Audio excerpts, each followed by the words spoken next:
9월 25일은 한국 전쟁 70주년이 되는 날입니다. 70년 전 이 땅에는 전쟁이 있었고 거의 3년 가까운 기간 동안 정말 많은 사람들이 이 땅에 피를 흘렸습니다. 이 땅의 젊은이들이 자신의 생명을 던졌고, 그리고 유엔에 속해 있는 16개국의 참전 국가의 젊은이들도 자신의 생명을 이곳에 던졌습니다. 그들의 피 위에 이 땅이 서 있다는 것을 우리는 기억해야 합니다. 전쟁은 아직 끝나지 않았습니다.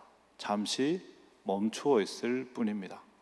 전쟁이 멈추어 있다는 사실을 우리는 얼마 전 북한이 공동연락사무소를 폭파한 데서 더 잘 실감 있게 느낄 수 있습니다. 공산주의 세력의 잔혹함을 느낄 수 있고, 여전히 우리가 평화를 위협받는 시대를 살고 있음을 알게 됩니다.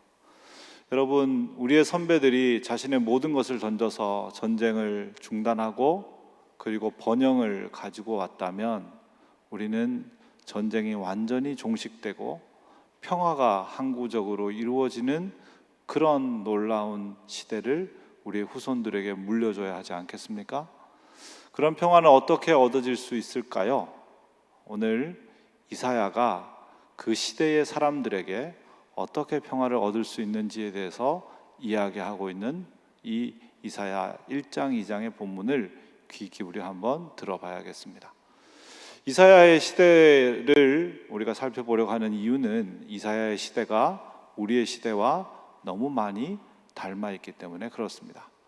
이사야의 시대는 이스라엘이 남유다와 북이스라엘로 갈라지고, 그중 북이스라엘이 아시리아에 의해서 무너진 바로 그 시기, 남아있는 남유다 풍전등화의 위기 앞에 서 있는 그 남유다를 사역했던 선지자가 바로 이사야였습니다. 이 시기에 북이스라엘은 어떻게든 주변에 있는 나라들과 관계를 잘 맺어서 나라를 지키려고 했지만 결국은 아시리아에 의해 망하고 말았습니다. 남유다 또한 지금 주변에 있는 여러 나라들, 그러니까 남쪽으로는 애굽, 북쪽으로는 아시리아, 동쪽으로는 바벨론의 공격으로 인해 그들의 패권 전쟁에 휘말려 큰 위협을 느끼고 있는 상황이었습니다. 왜 그렇게 될 수밖에 없었을까요? 그 이유는 바로 이 이스라엘이 처해 있는 지정학적 위치 때문에 그렇습니다. 이스라엘은 유럽에 있는 세력과 아시아에 있는 세력과 아프리카에 있는 세력이 서로 왕래하며 맞부딪히는 그 요지에 바로 이스라엘이 위치해 있었던 것이죠. 그래서 그들은 그들의 땅이 가지고 있는 그 지정학적 위치 때문에 모든 강대국들의 패권 전쟁 안에 원치 않지만 빨려 들어갈 수밖에 없었던 겁니다.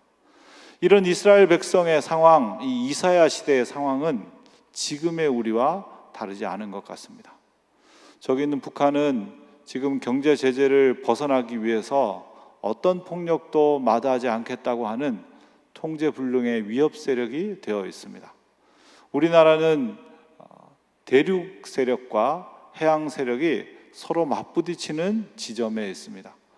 해양을 향해 뻗어나가려는 중국을 비롯한 러시아, 그리고 해양 세력으로서 대륙 세력이 해양으로 오는 것을 막으려고 하는 미국과 일본이 아주 첨예하게 대립하고 있는 한반도의 지정학적 위치는 바로 이사야 시대의 그 사람들과 너무 닮아 있는 것이죠. 그런 의미에서 우리는 이사야의 시대와 같은 시대를 경험하고 있다, 이렇게 말할 수 있겠습니다. 여러분, 그런데 이사야의 시대에 이런 위기가 오게 된 이유가 무엇일까요? 라고 묻는다면 이사야 시대 사람들은 여러 이야기를 할 수 있을 텐데요. 이사야는 뭐라고 말하는가? 지금 이런 위기가 온 이유는 바로 너희 자신의 세 가지 죄 때문이다, 이렇게 죄를 세 가지로 설명합니다. 여러분, 이사야 1장 2절 한번 보십시오. 하늘이여 들으라, 땅이여 귀를 기울이라. 여러분, 이게 어떤 말이냐 하면 이사야 1장은 하늘에서 법정이 열렸다고 생각하면 됩니다. 하늘에 법정이 열렸는데 그 법정에서 지금 하늘과 땅을 증인으로 지금 요청하고 있죠. 증인 및 방청객으로 요청하고 있습니다. 그리고 검사는 누구냐? 검사는 하나님이고요. 다음에 피고는 누구냐? 피고는 바로 이스라엘 백성들입니다.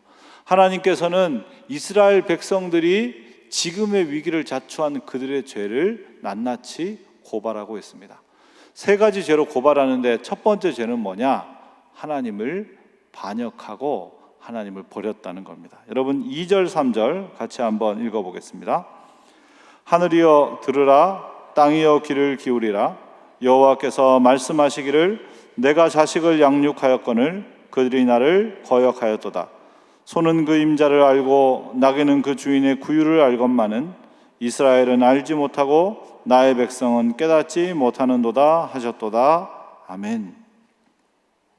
여러분, 하나님께서 자식처럼 이스라엘을 양육했는데 소가 그 주인을 알고 다음에 나귀가 그 주인의 구유를 알고 있는데, 그런데 이스라엘 백성은 자신의 주인이 하나님인 것을 알지 못하고 하나님을 반역하고 하나님을 저버렸다고 이야기하고 있습니다.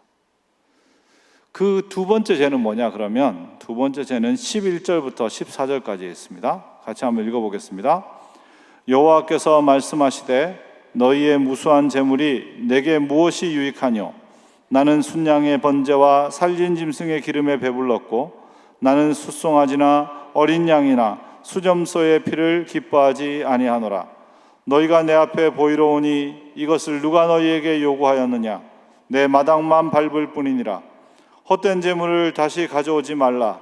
분향은 내가 가증히 여기는 바요 월삭과 안식일과 대회로 모이는 것도 그러하니 성회와 아울러 악을 행하는 것을 내가 견디지 못하겠노라. 내 마음이 너희의 월삭과 정한절기를 싫어하나니 그것이 내게 무거운 짐이라. 내가 지기에 곤비하였느니라.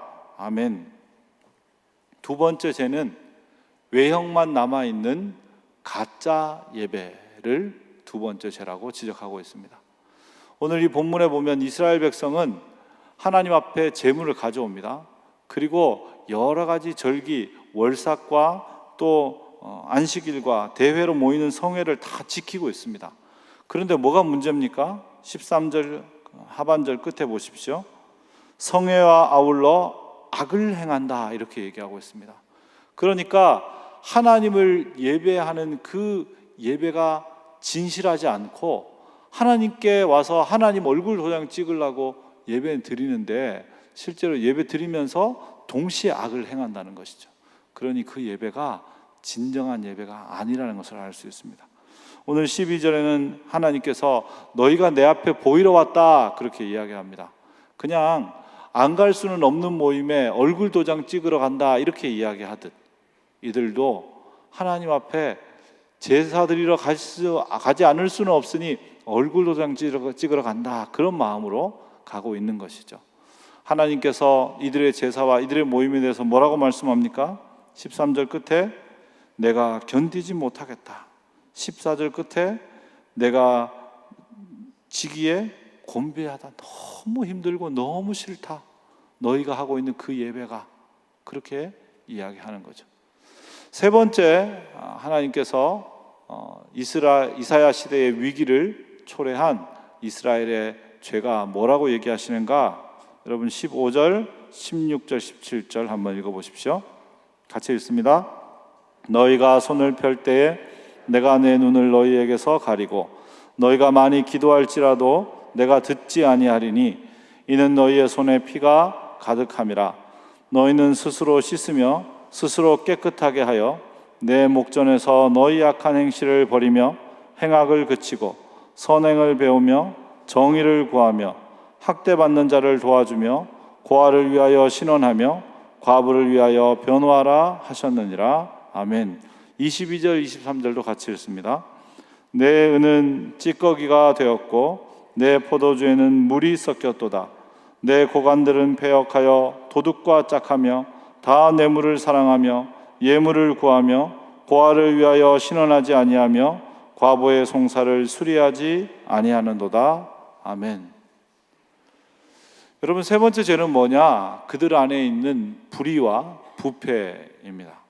여러분, 15절 하반절을 보십시오. 기도할지라도 내가 듣지 않을 것인데 그 이유는 너희 손에 피가 가득하기 때문이다. 그들이 살고 있는 폭력적이고 야만적 삶의 행태들을 잘 설명해 줍니다. 이 이스라엘 백성들이 무언가 자기에게 이익이 되는 거라면 내 손에 피 묻히는 것을, 누군가에게 폭력을 가하고 위해를 가하고 그의 생명이 사라지게 만드는 것을 두려워하지 않고 살았음을 보여줍니다.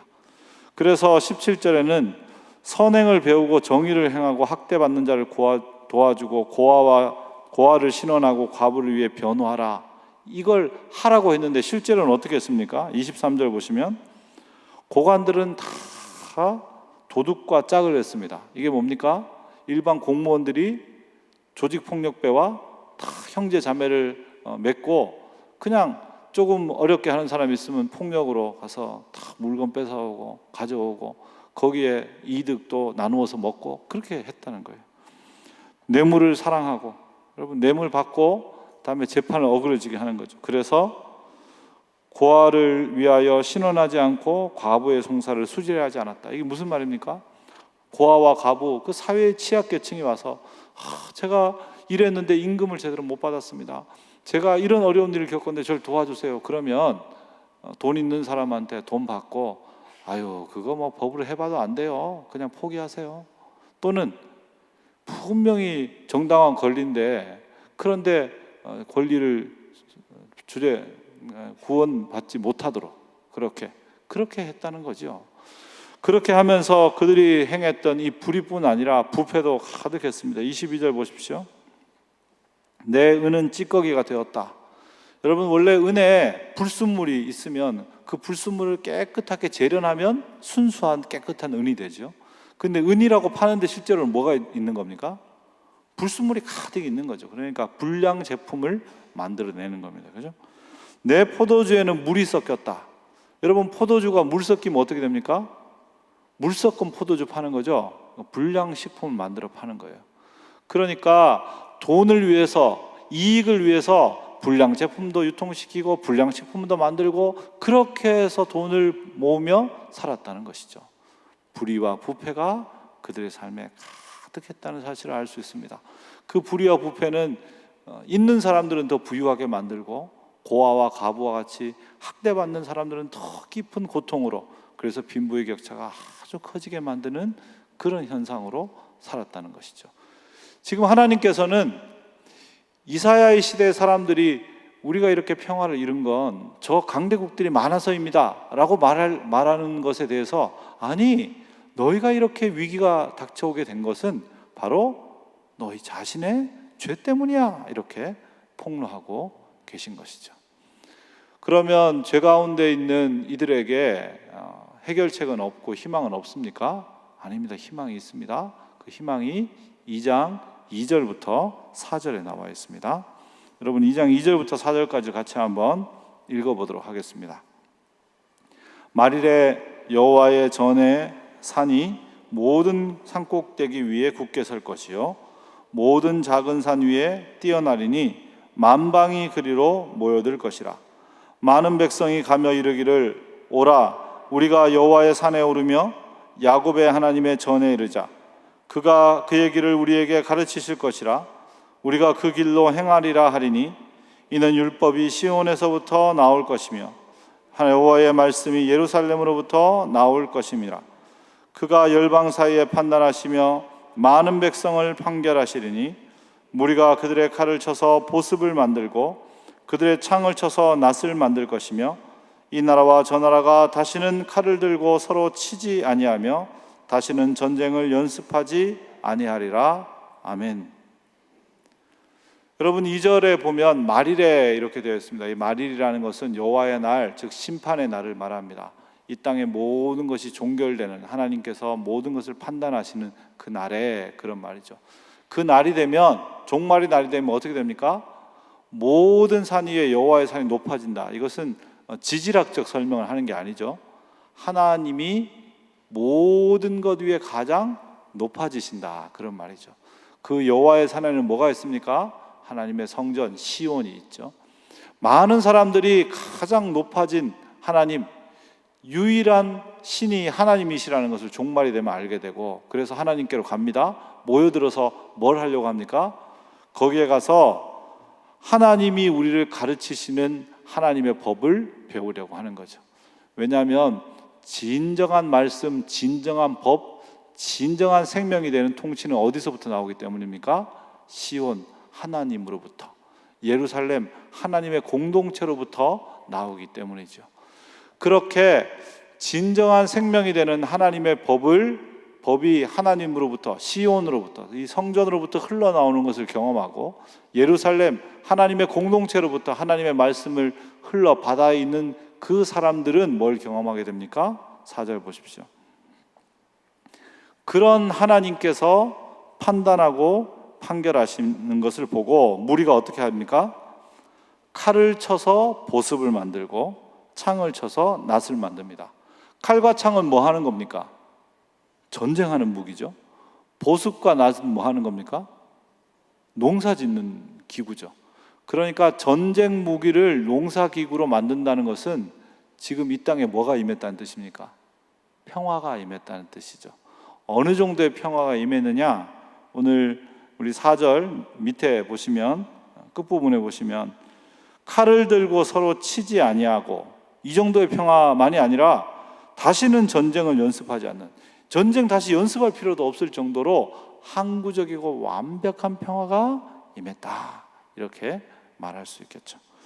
그렇게 평화를 가져온다는 사실, 이 하나님이 법이 그로부터, 하나님으로부터 흘러나온다는 것을 알고, 그 하나님의 공동체로부터 그 모든 것이 흘러나온다는 것을 알고, 그렇게 그것 따라 살아가는 사람들은 진정한 평화를 맛보게 된다, 그렇게 이야기하고 있습니다.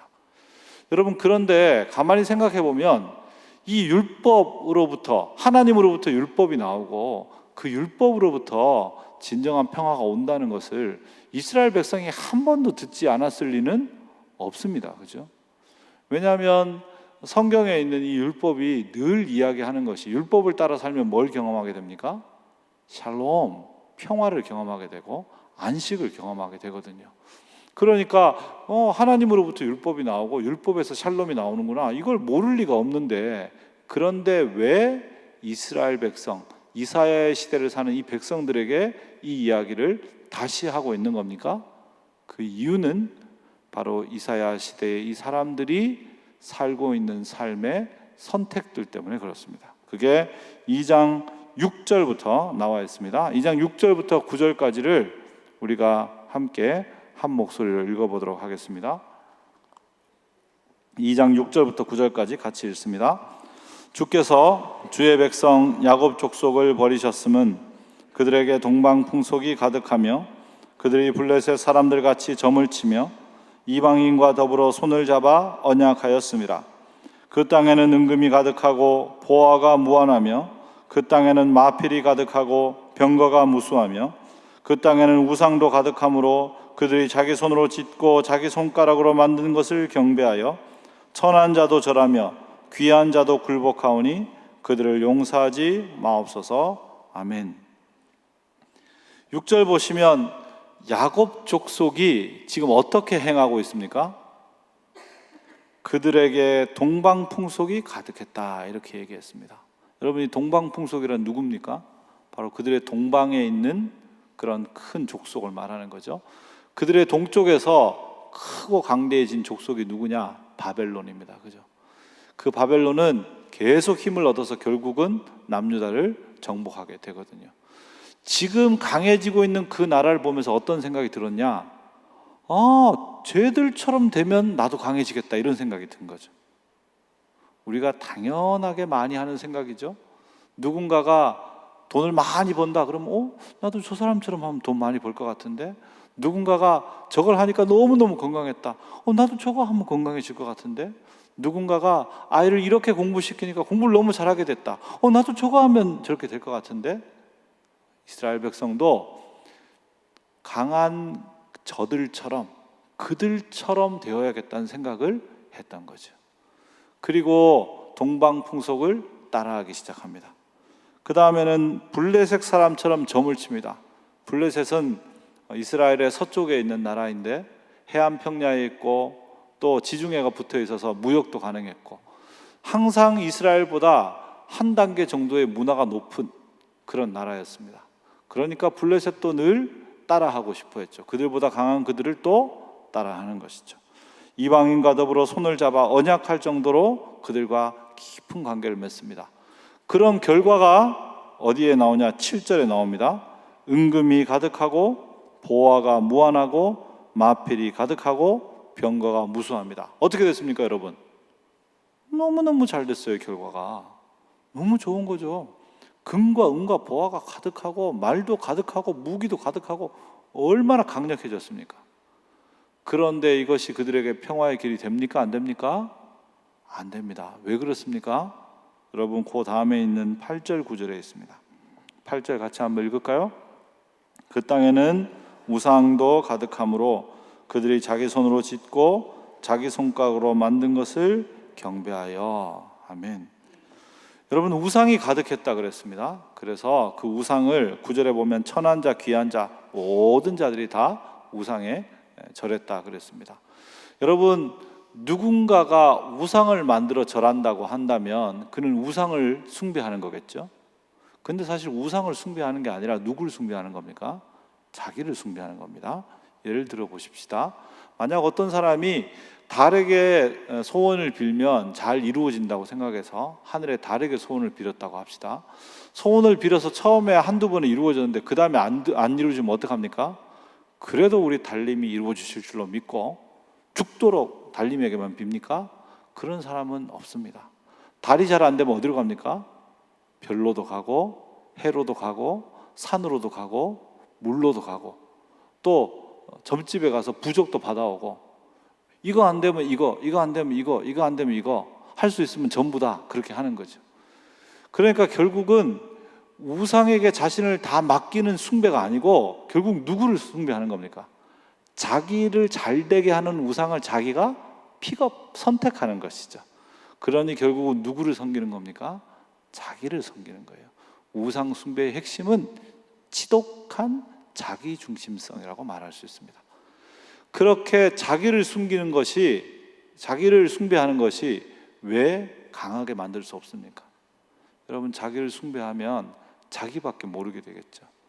우리가 집에 어떤 일이 있는데 지금 경제가 어려우니까 각자 그러면 자기가 가지고 있는 용돈, 자기가 써야 될 생활비, 다음에 나가는 지출을 30%씩 줄입시다. 줄여서 이 어려움을 헤쳐나갑시다. 이렇게 결정했다고 칩시다. 그렇게 결정했는데 엄마 아빠는 그러세요. 저는 그렇게 할 수 없어요. 저는 소중하니까요. 이렇게 얘기하면 그게 이 집안이 어떻게 되겠습니까? 여러분, 어떤 어려움이 있어서 전쟁을 치르는데 모든 사람들이 자, 앞으로 진격합시다 이렇게 얘기하는데 진격하자고 얘기해놓고 그 지휘관은 나는 갈 수 없어요. 나는 소중하니까요. 이렇게 얘기하면 어떻게 되겠습니까? 자기 자신만이 가장 존귀한 채로 있는 나라, 있는 가정, 있는 사회는 아무리 주어진 것들이 많이 있어도 강해질 수 없습니다. 그것은 마치 물에 젖어 있는 모래가 아주 딱 잘 뭉쳐서 힘을 발휘하는 것 같지만 그 물이 다 물기가 말라버리고 나면 와르르 무너지는 것과 똑같습니다. 자기중심성에 기반한 우상 숭배에 기반한 저들처럼 강해지는 것은 결코 이스라엘을 강하게 만들 수 없는 것이죠. 그러면 여러분, 진정한 평안은 어디에 있습니까? 진정한 평안은 5절 같이 한번 읽어볼까요? 같이 읽습니다. 야곱 족속아 오라, 우리가 여호와의 빛에 행하자. 아멘. 여러분, 여호와의 빛에 행하는 데에 있습니다. 여호와의 빛에 행하면 그러면 진정한 평화가 주어지게 되는 것이죠. 여러분, 2절에 말일에 이 평화가 주어지는 일이 있다 그래서 이게 그러면 종말에만 있다는 얘기냐? 아니요, 그런 말이 아니라 이 말일이란 건 뭘 말합니까? 종말을 말하는 거죠. 인생의 죽음이 눈앞에 있을 때, 하나님이 최후의 심판자임이 너무 명확해지는 순간에 우리는 뭘 알게 됩니까? 하나님으로부터 흘러나오는 법이 우리 모두를 살린다는 것을 알게 됩니다. 하나님으로 흘러나온 법을 따라 살아가는 공동체 속에 있을 때 우리가 참다운 평화를 누릴 수 있다는 것을 알게 되는 것이죠. 그래서 진정한 평화의 길을 걸어갈 수 있게 되는 겁니다. 우리도 때로는 어리석게 이 땅의 사람들처럼 되기를 갈망할 때가 있습니다. 누가 돈 벌었다고 하면 그 사람의 투자법을, 누가 자녀를 좋은 대학 보냈다고 하면 그 사람의 교육법을, 누가 이걸 통해서 건강해지게 되었다 그러면 그 사람의 건강법을 모든 것이 되는 양 여기면서 그렇게 자신을 강하게 또 자신에게 평화를 주려고 할 때가 있습니다.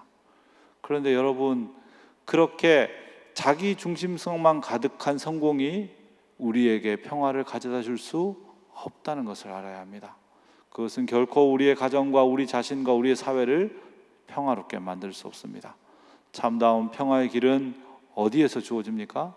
진정한 평화는 공존, 즉 연약한 자와 강한 자가 함께 있을 때, 그리고 내어줌, 연약한 자를 위해 강한 자가 내어줄 때, 그럴 때 서로가 아주 깊은 사랑 가운데 유대되고 그때 진정한 강함이 주어지게 되는 것이죠. 여러분, 공존과 내어줌은 어디에 있는 정신입니까? 그건 율법의 정신이죠. 즉 율법의 정신을 따라갈 때 우리가 하나님으로부터 흘러나오는 법, 그 하나님의 말씀의 빛, 그 빛을 경험하고 그 공존과 내어줌 헌신을 담고 있는 그 말씀의 빛에 따라서 행해갈 때 우리 안에 진정한 강함이 주어지고 진정한 평화가 임하게 된다는 것이죠. 그렇게 하나님이 주시는 여호와의 빛을 발견해 가고 또 그 빛 따라 걸어감으로써 여러분의 가정과 여러분의 일터와 여러분의 자녀들과 그리고 이 사회와 우리 교회 공동체와 온 민족과 결의 세계의 평화를 일구어가는 저와 여러분 될 수 있기를 바랍니다. 기도하겠습니다. 하나님 아버지, 소위 잘 나가는 사람들처럼 되면 될 것이라고 생각했습니다. 그러나 하나님의 심판을 기억하면서 우리 인생의 마지막을 기억하면서 하나님의 통치 안에 들어가는 것만이 유일한 길임을 다시 한번 깨닫게 됩니다. 주님, 하나님의 말씀이 흘러나오는 그 복음의 빛을 발견하게 도와주십시오. 그리고 영적 예루살렘처럼 하나님의 공동체가 우리 안에 그 복음을 계속 따라가게 한다는 것을 알고 귀히 여기게 도와주십시오. 그래서 우리가 여호와의 빛 가운데 한 공동체가 되어 함께 살아가므로 우리 자신, 우리의 가정, 우리의 교회, 그리고 우리의 사회와 온 결의가 진정한 평화 가운데 임하게 도와주시고 그리고 그 평화의 사람으로 살아가는 우리 모두가 되게 하여 주옵소서.